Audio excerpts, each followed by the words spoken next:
Welcome to The Art of Flow, a podcast that explores connecting with your body, mind, and soul via movement arts and creative exploration. Through conversations with movement artists, circus performers, flow artists, and fire dancers. My name is Morgan Dolginow, and I'm the creator and host of the podcast, a flow arts enthusiast and a life coach. Feel free to check out some of my other work with individuals looking to get unstuck and discover peace and energy at ignitevibrancy.com.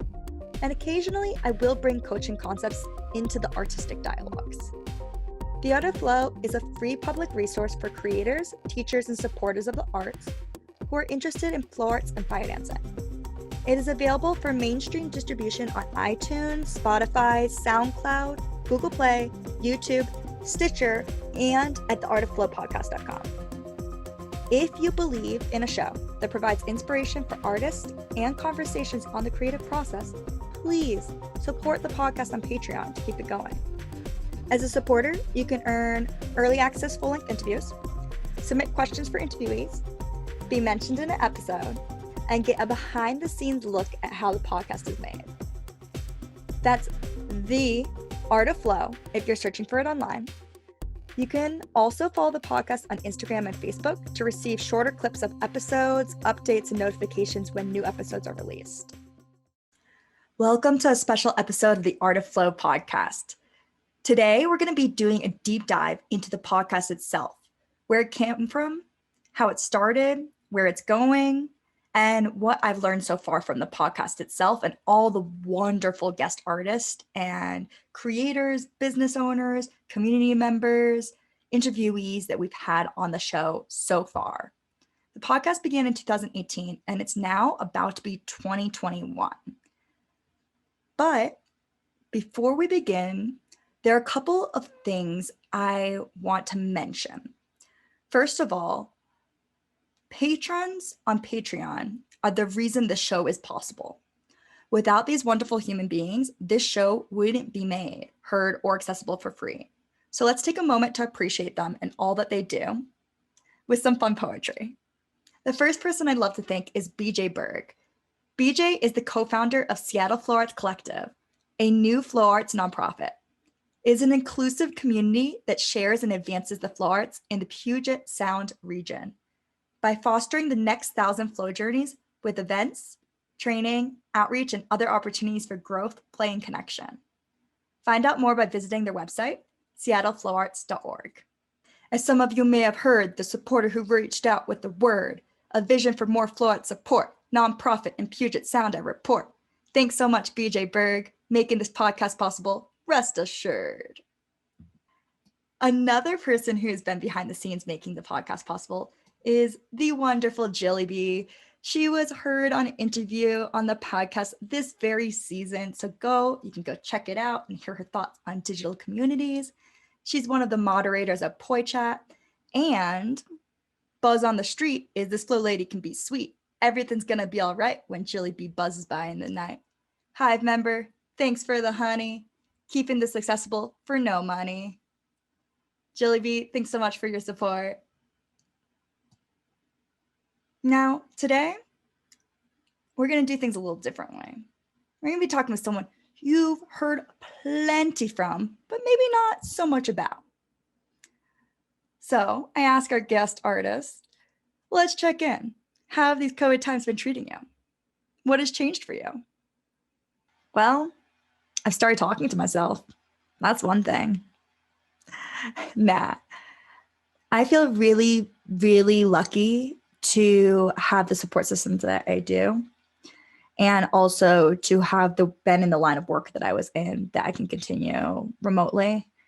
And every day I'm cognizant about how the pandemic for me was very much a check-in that I was already living a life tending towards the more digital connection, towards the more mobile, in the sense that I was able to still stay connected with the coaching community that I was a part of, even during this time of distance because we were learning in that way. And I was able to stay connected to my coworkers and the students I work with because they had to transition to this digital world. And for the middle schoolers, they already were in some ways learning that way too. It's not the case at all for friends who are like kindergarten and first grade teachers, where it's so much harder to teach the children without the tangibles. That's a whole other story. But I'm highly cognizant that in so many ways, this has been time for me to kind of recover and rejuvenate, and to really look at how much time do I need to be social? How much time do I need to myself? I've always been extrovert, thought so, define myself that way. But that's the thing with identity. It changes, right? It's something that connects you to communities, much as flow arts and fire dancing. The whole reason I create this podcast connects me to a certain community. But at the same time, in this time of the past 8 months or so, I have realized how much I am rejuvenated also by time on my own and individual creative projects. Long-term wise, though, the impact of the pandemic, I think, is going to be huge upon our society. I think that a lot of people who were hit harder, who had loss in their family, a lot of people are going to be facing trauma. And even people who are just living through the pandemic already experiencing trauma. So I'm interested to see where we go now as we start to emerge out of this time in history. And what is the purpose of the Art of Flow podcast? The Art of Flow podcast is designed to be a space for artists to come together and connect and share their thoughts on flow arts, fire dancing, movement arts, and on their creative process. It's designed to inspire, to connect communities, to be a resource for those already involved and for the general interested public. And it's also kind of a repository of this current slice in time when it comes to flow arts in the United States and the world, actually. And a little bit of a capture and a look at where have we come from, like what's the history before this moment in time, as much as people still have it in living memory. Eventually, it may go into deeper history of flow props. I mean, some of the things that we play with, such as rope dart, go back ages. They go back to different cultures and different usages entirely. Looking back actually at the history, the reason I began the podcast, I recognize now that the original inspiration was to go that route. It was to pursue what are the different prop histories and where did these things that we play with come from? And then the name, The Art of Flow, changed it. It changed it into this thing of what is happening when we're in flow? What are the connections happening? What are the ways we learn, and how do we enhance and optimize our learning? And what are our creative processes? And that became much more of what drove me in the conversations I was having with folks that I interviewed. And so I've continued along in that direction, in which exploring the language that I may use is different than the language you may use. So what do you mean when you say you're spinning props or you are into flow arts? As a result, we really get to know those who come and share their thoughts on the show, because the way that we perceive the world, the way that we think about the things we're passionate about, reveal a lot about who we are as a person. So how and when did you get the idea to start the podcast? I first got the inspiration for the Art of Flow podcast when I was in a forest at a techno festival about 3 years ago. And it was kind of near sunrise. And all of a sudden, I got hit with the realization that I have not created a project entirely on my own, or not even on my own, because Art of Flow is a definitely collaboration with everyone who I work with for the interviews and those who are behind the scenes supporting and on Patreon making the podcast possible. But from my own head, something from my own heart that was, this is my idea and now I'm going to go forward and I'm going to make it happen.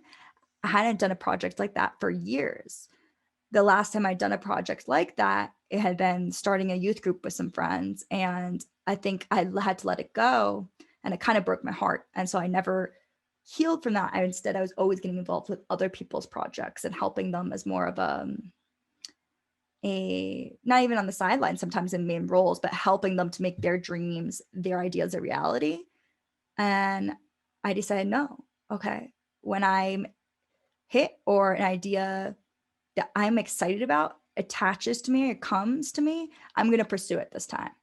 And then after that moment, I remembered that on the car ride up, I've been talking with my friend about how I love podcasts. I listen to them all the time on my commute. And I'm super into flow arts right now, but I haven't been able to find a flow arts podcast. I wanted one. I didn't realize why there wasn't one. And so I decided I'll make one. And then when I started talking to people who've been in the flow arts community for a while, 10 years plus, they started getting excited about it too and supporting me in different ways that really made it possible. For example, someone lent me a microphone and it was like quality. It was actually one of these. It was like a Blue Yeti microphone.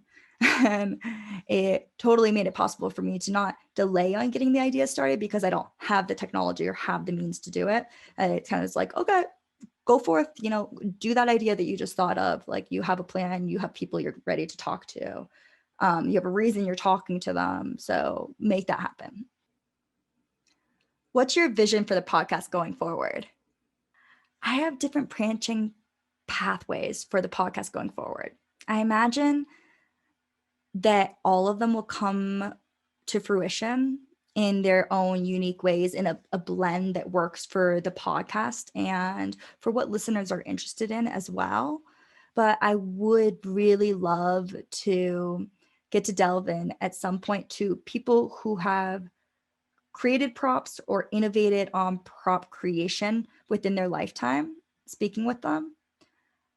I also would love to, pursue a little bit further some of the history segments where I talk with folks who are still involved in the community today, who are still teaching or creating workshops, or they're leaders of festivals, of nonprofits, but that businesses as well, but that they at one point were around during flow arts history at a different stage, and they can kind of provide insight and a little window into the past of what that looks like so that it stays in like the digital auditory memory in an easy to find way. Because the thing I found, another reason I'm so excited about this project, and it's a passion project of mine, is that we are often posting really cool content to social media, and then you can find it as long as it's tagged, and then it kind of fades into the digital memory.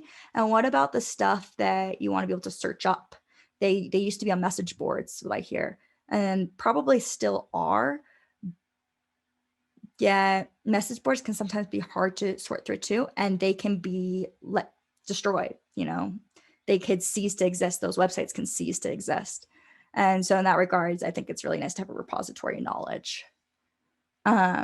And that's why I'll continue to collect that repository of knowledge.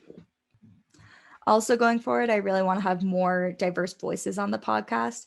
I caught myself interviewing a lot of guys, men or male identifying folks when I first started doing the podcast. And I had to call myself out and be like, whoa, okay, I need to get more female artists on here. There are plenty of people I know and who have come to mind. I was just falling into, I guess, our cultural norms that we've created, but they're not norms that I want to uphold. And they're stereotypes, and they're also prejudices that we were unaware of. And so in that regard, I think that we need to have more diverse guests because our community is a lot more diverse.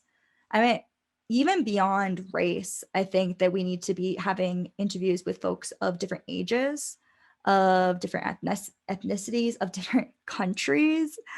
And it's all about time.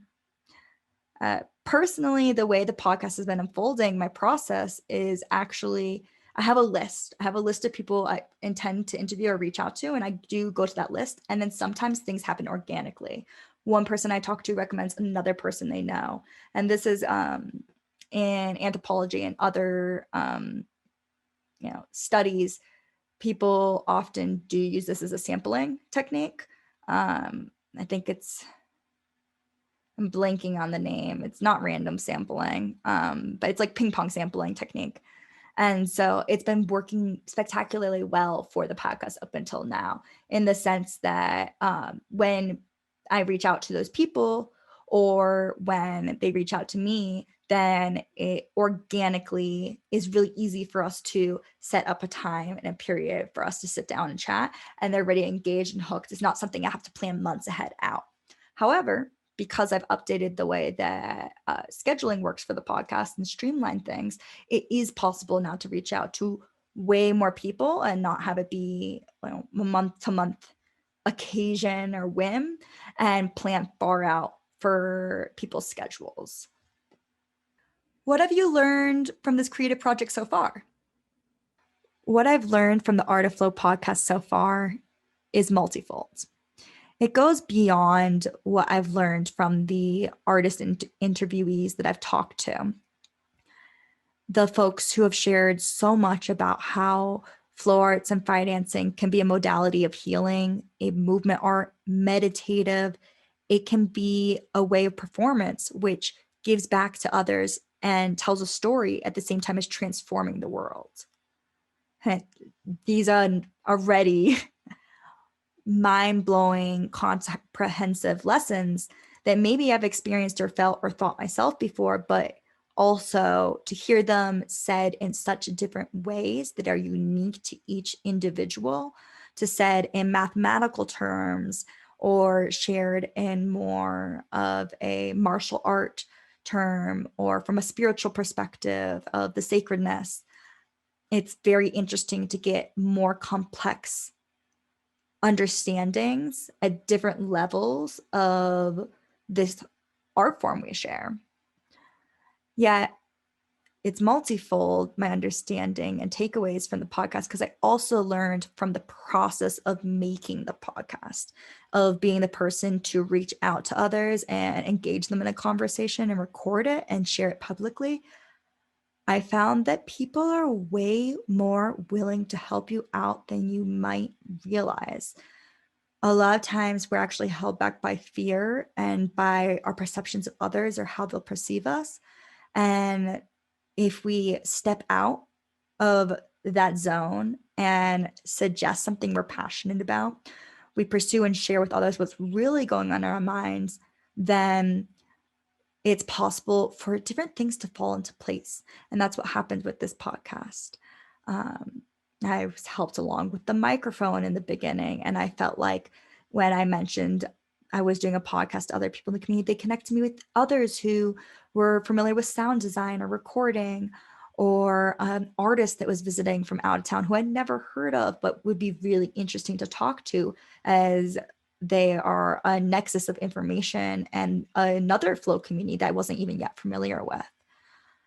This is a very learned lesson of going outside your comfort zone and pursuing something for the passion and the art of pursuing it in the first place, and finding out that it's not a struggle street to battle against, but can be something where you kind of passed along and helped out along the way, like by a root system.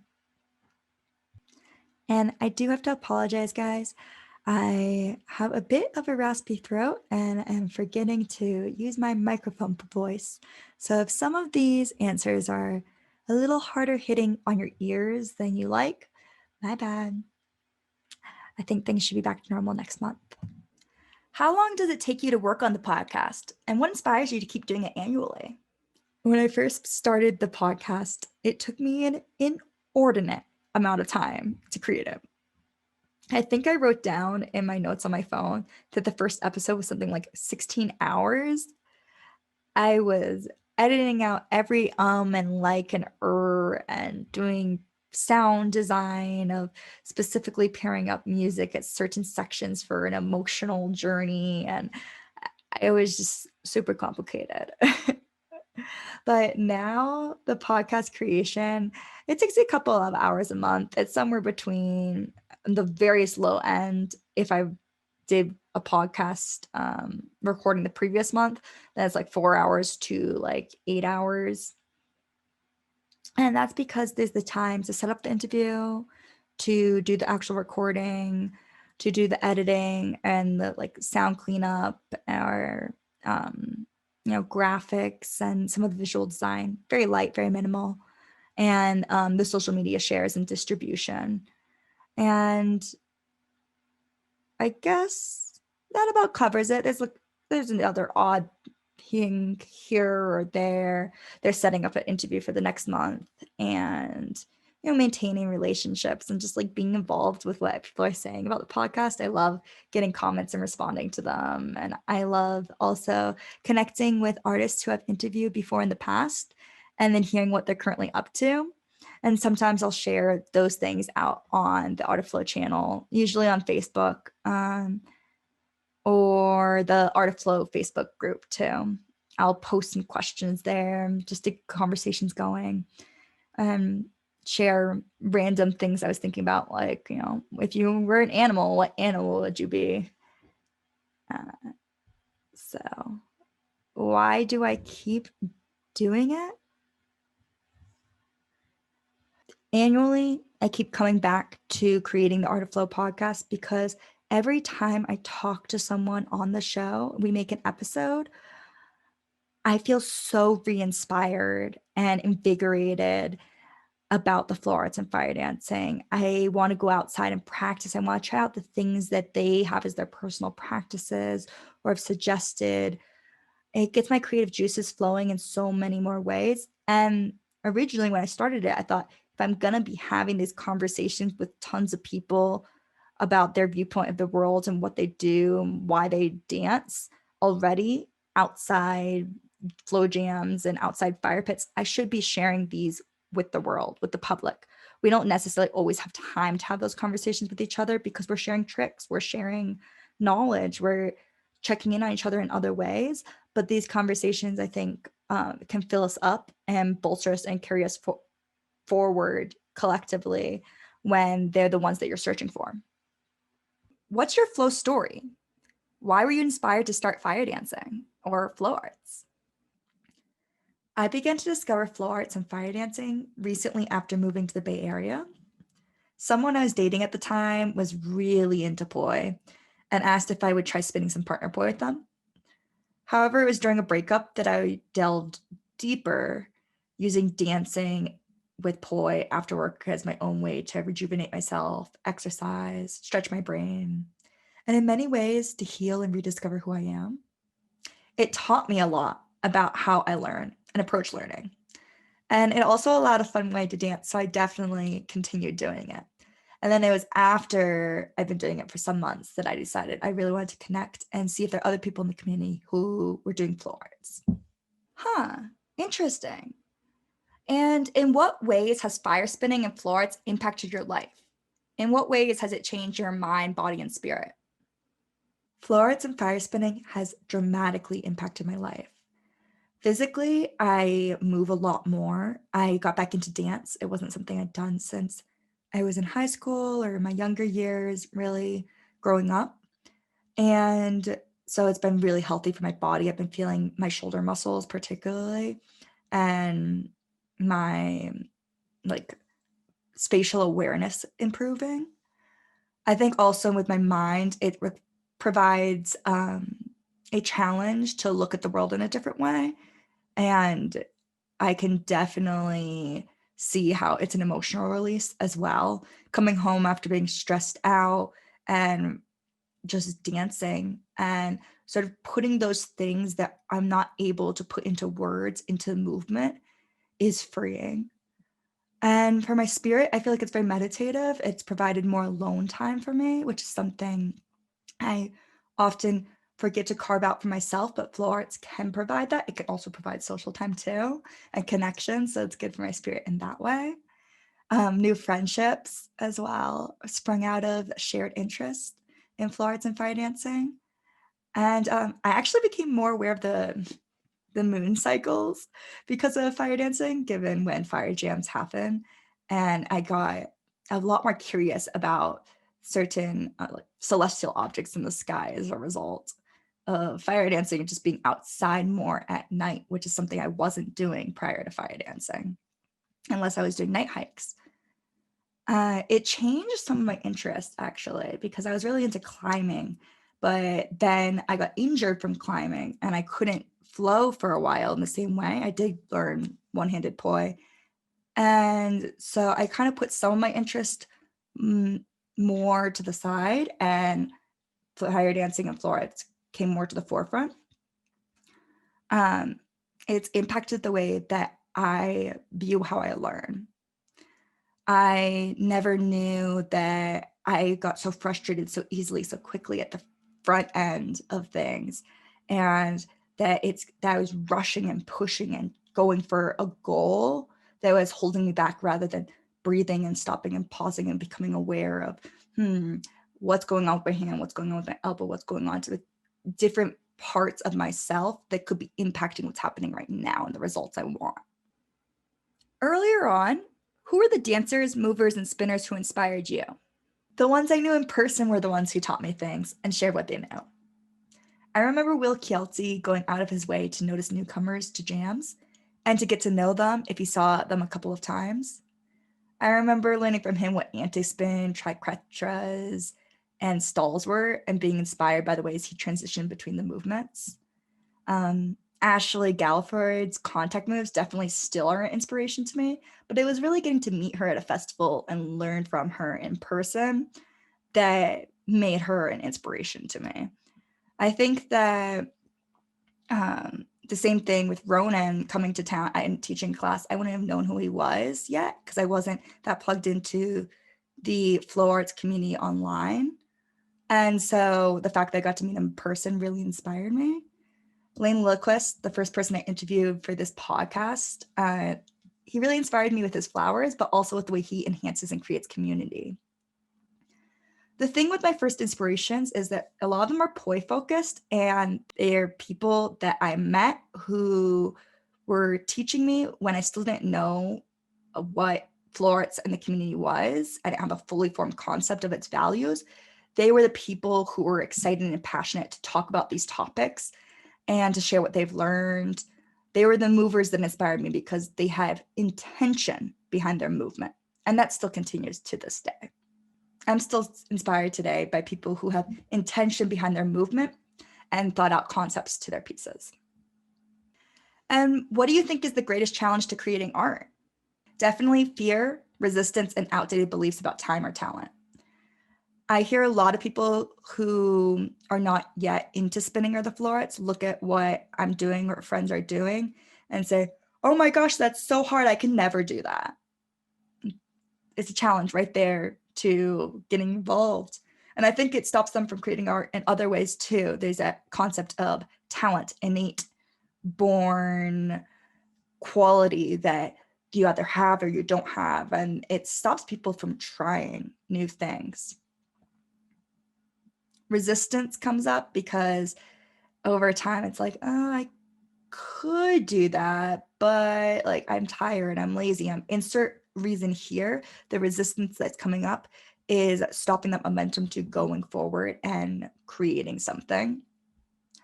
And fear, I feel like, a lot of times if people have really big ideas, sometimes it can stop them from creating art because of the fear of like, what are the parts that need to happen in order to make it possible, and where are the possibilities for them to fail. But fear can arise from other places as well. What are some of your favorite creative episodes you have worked on and why? Every single episode I've worked on during the podcast has been one of my favorites. I learned something from them all. but a couple do really stick out for me as projects that transform the way I look at art. The creative collaborations piece was the first time I interviewed multiple people at the same time, also talking with all individuals I had never met before in person. And it was so interesting to delve into how a piece was made as a collaboration across 3 different art forms. And actually, with the podcast being made, extending the collaboration into a 4th art form by digitizing its creative process in audio format. It makes me excited. Also, I learned a lot from the episode on harm reduction with Dresden Blue. It is why I now ask every guest on the show what issues, problems, or challenges they think the flow arts community faces and their ideas on what we can do going forward. Speaking of, I personally think that a big challenge facing the flow arts community is how to enhance accessibility to events for all members of the community, how to address and educate when racism and sexism enters our community spaces, and how to promote equity and diversity within our community. For example, like ensuring diversity in the way we represent the flow arts in media and businesses. These are not new challenges or problems. Our community is just like a microcosm of the larger communities we're a part of, but it's time to look at them because we really are up to the challenge and there are people spearheading these conversations and working on solutions. Is art necessary for life? If so, why? Yes, art is necessary for life. I think that people stagnate without some kind of creative expression in their lives. Art is what we create, and humans are constantly creating things. The very act of thought is creation, and that's why writing is a profession. The recording of ideas is creative. However, somehow I walked around for some years believing this idea that some people are creative and others are not, and you don't create art unless that's your hobby or you are an artist. And during this period of my life, some of my energy was stagnated. Part of me was numb. So my personal experience greatly impacts my conviction that art is necessary for life. And why? Beyond the personal, though, art can be a mode for communication, connection, and transformation, which are components that add fulfillment to our lives. So I still say it's necessary. Today, how else do you connect and create community? What role has your community played in your continued enthusiasm for the art form? Community has maintained my enthusiasm for the art form of flow arts and fire dancing, for self-growth, for continuing healing from childhood trauma, and provided a network of knowledge and support. Today, though, I connect and create community by having conversations with others, sharing their thoughts and amplifying them where I can, connecting people I think would find each other interesting or get along. I have involved myself in other communities, like the coaching community I began to build as I started making Ignite Vibrancy, my coaching business, to connect with more individuals who are trying to transform their relationships, the way they date and love. Usually for me, connecting and creating community starts with listening, sharing something that is related to what I hear, asking a question I'm curious about, and then listening some more.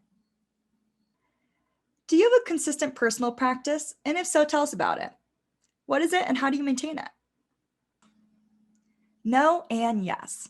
My personal practice is to have some kind of personal practice in the morning. This shifts and changes. Sometimes it's meditating every morning. Sometimes it's looking at an affirmation saying, qigong, flow in the morning, reading a book, snuggling. Basically some way to connect with myself and my body or mind in the morning is my personal practice. What is your ideal world? And why do you ask all the artists who come on your show, the guests, what their ideal world is? The final question is always such a big question. It could go anywhere. There's possibilities inherent in the way that it's so open-ended. But my ideal world is one where people pursue what they're passionate about, beyond success and making money, where communication and compassion is encouraged from a young age and taught in school systems effectively. My ideal world has more protected forests and natural spaces, funding for technology and research that is focused on interstellar travel and equity in our social systems. we are moving towards my ideal world as our consciousness, awareness on how interconnected we are and our actions increase. However, I do think that the world is how it is so we can learn the lessons each of us are seeking, many without knowing we are seeking lessons at all. This is something that was briefly touched upon with Sage in her interview. At the time, I agreed, but I also acknowledge that we have the power to change, influence, and transform our world. So I'm curious to know other people's thoughts on this question. What are the things they are passionate about seeing change? What about you? What would you say if you were interviewed on The Art of Flow? Let us know your thoughts by sharing it in the Art of Flow page or the group where community members come together to talk about different concepts brought up on the episodes and to share what's going on in their lives, what creative projects they're working on, or ask questions they want answered in future interviews on the podcast. Thanks so much for bearing with me and my silliness throughout this episode as we take a look at the history of the show and where it's going forward, and just a little bit more insight into who I am as a person. I hope you had fun, and next month we'll be back to normal happenings with guest artists coming on to talk and share their thoughts. We're actually going to be having a conversation with Sam Wise Clark about blindfold flow. Blindfold flow. You heard that right. So get excited, get intrigued. Do you want to keep the conversation going? Join the Art of Flow Facebook group to be part of a community discussing the episodes, sharing art, resources, and questions with each other. Thank you for listening, and see you next time.